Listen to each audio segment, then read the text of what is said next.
ഇനി നമുക്ക് നല്ല നാടൻ താറാവ് കറി ഉണ്ടാക്കിയാലോ, അതും നല്ല വറുത്തരച്ച് നാടൻ താറാവ് കറി. അപ്പോൾ അതെങ്ങനെയാണ് ഉണ്ടാക്കുന്നതെന്ന് നമുക്ക് നോക്കാം. ഞാനിവിടെ ഒരു താറാവാണ് എടുത്തിരിക്കുന്നത്, കഴുകി വൃത്തിയാക്കി വെച്ചിട്ടുണ്ട്. ഇനി ഇതിലേക്ക് മസാലപ്പൊടിയും ഇഞ്ചി വെളുത്തുള്ളി പേസ്റ്റും പച്ചമുളകും മഞ്ഞൾപ്പൊടിയും കുറച്ച് വെളിച്ചെണ്ണയും ഉപ്പും ഒരു 1/4 കപ്പ് വെള്ളവും ഒഴിച്ചിട്ട് നമുക്കിതൊന്ന് 1/4 ഭാഗത്തോളം വേവിച്ചെടുക്കാം. ഇപ്പോൾ ഇതൊരു 1/4 ഭാഗത്തോളം വെന്ത് വന്നിട്ടുണ്ട്.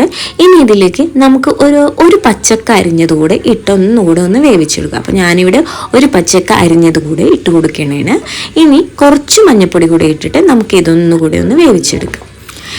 ഇനി തേങ്ങ വറുത്തരക്കാനായിട്ട് ചീനച്ചട്ടിയിൽ വെളിച്ചെണ്ണ ഒഴിച്ച് തേങ്ങയും ഇട്ട് കുറച്ച് ഉള്ളിയും ഇട്ട് നമുക്കിത് നല്ലപോലെ വറുത്തെടുക്കാം.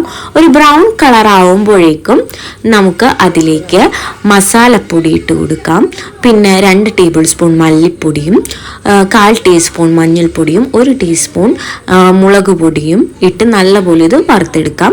ഇതിപ്പോൾ വറുത്ത് വരുമ്പോഴേക്കും നമുക്ക് കുറച്ച് വെളിച്ചെണ്ണ കൂടി ഇട്ടിട്ട് നമുക്കിതൊന്ന് അരച്ചെടുക്കാം. ഇപ്പം നമ്മുടെ താറാവ് വെന്ത് വന്നിട്ടുണ്ട്. ഇനി ഇതിലേക്ക് നമ്മൾ അരച്ചു വെച്ചിരിക്കുന്ന ആ തേങ്ങ വറുത്തര നമുക്കിതിലേക്ക് ഒഴിച്ചു കൊടുക്കാം. ഇത് നന്നായിട്ടൊന്ന് ഇളക്കി നമുക്കിതൊന്ന് നല്ലപോലെ തിളപ്പിച്ചെടുക്കാം.